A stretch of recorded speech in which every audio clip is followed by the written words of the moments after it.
Good morning, Pastor Ron Jetter, Immanuel Lutheran Church. It is Thursday, the 4th of June, 2020. We've been looking at gardens this week. A peculiar story then from the book of Numbers, one of the first 5 books of the Bible, the books of law or Torah. And this one tells of a story of how the tribes of Israel were living in the land that God had given to them. And the word given we use loosely because they had to then push aside people who had moved into that area or who had been living in that area for decades, in some cases for centuries. So it wasn't as though God says, okay, here it is, it's empty, it's yours. Rather, there were others around, such as the Ammonites, the Moabites, and in today's story we're going to look at especially the Moabites. There was a Moabite king named Balak, and he noticed how the forces of the tribes of Israel were encamping against him, and they greatly outnumbered him. So he then hired a prophet named Balaam, who was neither Israelite nor Moabite, but a known prophet in the land. And Balaam, it seems, was able to speak on behalf of the God of Israel. And so Balak says, I want you to come to this mountain, look upon the army of Israel, and curse them. And Balaam does this 3 different times, and this is one of the curses that he delivers to Israel. And we'll pay attention to the words, because keep in mind he's being paid to curse Israel, but he's also a prophet who cannot lie. From Numbers chapter 24. Now Balaam saw that it pleased the Lord to bless Israel. So he did not go, as at other times, to look for omens, but set his face toward the wilderness. Balak looked up and saw Israel camping against tribe by tribe. Then the Spirit of God came upon him, and he uttered his oracle. So God had said, don't go there, but he did anyway. And he then uttered an oracle. And here it is, the oracle of Balaam, son of Beor, the oracle of the man whose eye is clear, the oracle of the one who hears the words of God, who sees the visions of the Almighty, who falls down, but with eyes uncovered. How fair are your tents, O Jacob, your encampments, O Israel, like palm groves that stretch far away, like gardens beside a river, like aloes that the Lord has planted, like cedar trees beside the waters. Water shall flow from his buckets, and his seed shall have abundant water. Wow. That's the image. And King Balak of Moab does not like that, because here he has paid this prophet to curse Israel. And the prophet said, well, here's what God, who also happens to be the God of Israel, is telling me, that even though they're camped in a desert, their God shall make it as though it's a garden.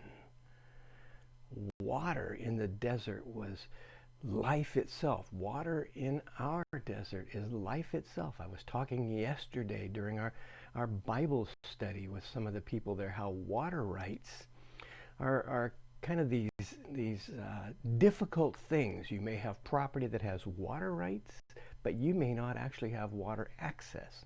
You have the right to negotiate a path from your land to the nearest access point, but it may cost you.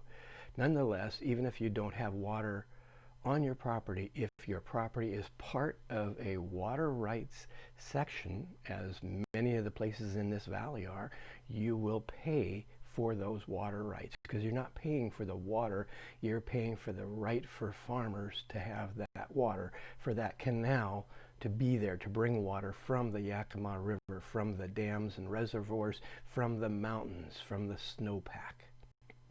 I happen to have water, and I use my irrigation water from the Snipes Pump Water District.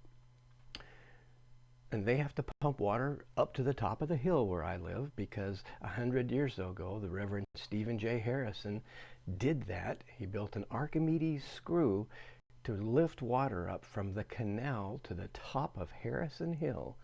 And orchards were up here. I still have a cherry tree that came from an old stump. And I'll cut it down, but it'll sprout again, and it'll be 20 feet in another 10 years. It's the way it is because there's still enough water underneath the soil for those trees to grow. But they don't do well because they're not irrigated anymore. But my garden does great. I water my lawn. But I'm going to pay for that water because according to irrigation tax, I have an acre. Even though I don't have an acre, I pay for an acre. That's the minimum. Water is what turned this valley into a place that grows over 200 crops. And here, Balak, king of the Moabites, is saying to Balaam the prophet, I need you to stop these Israelites. Turn their path into a dry desert, that their bones may dry and disintegrate like the wind. And instead, Balaam says, I look at the Israelites and I go, oh, Jacob, oh, Israel. Wow. And remember, Jacob is the name of the son of Isaac, but God changed Jacob's name to Israel, which is where the word Israel comes from.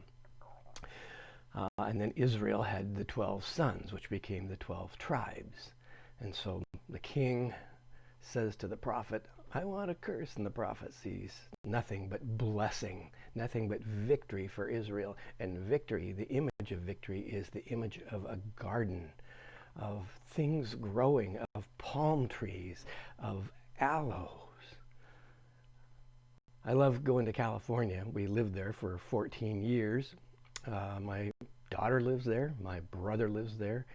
Many of my cousins, my mom's next youngest sister lives there. So we have lots of family. And we go there at least once a year, it seems like. We've been there already once this year. We were there twice last year, maybe 3 times. I can't remember. But the palm trees, it's a desert state, dry, except for where they're able to irrigate with their rivers and their canals. But the palm trees are a symbol of water in the desert. That's why they did it. Palm trees aren't native to California. There are no palm trees native to Las Vegas. But if you go there, you'll see gardens and fountains. Why? Because palm trees are a symbol of abundant water. And it's a lie, of course, because the water isn't abundant. But that's part of the mystery of places like Las Vegas and Southern California, that see, we have palms. Even in a drought, we have palms. Our farms may dry up, but we have palms. It's one of these things, and this image comes from clear back to the book of Numbers, thousands of years ago, where Balaam the prophet is saying, lush gardens and palm trees. So and palm trees you can see from a long way off. They're rather tall, and you see that little crown of leaves on there, the palm fans. Think of, we use palms on Palm Sunday. Why palms? Because they're a symbol of gardens, of lushness, of the presence of water in the desert. So that's today's thought, that the prophets of God, first of all, can't lie. But the second is that water is a precious thing, that gardens in the eastern part of the country, gardens in Europe, gardens in England, they get rain. Gardens in the Yakima Valley need irrigation. Were we to rely only on the 4 or 5 inches of annual rain, we wouldn't be able to grow a whole lot.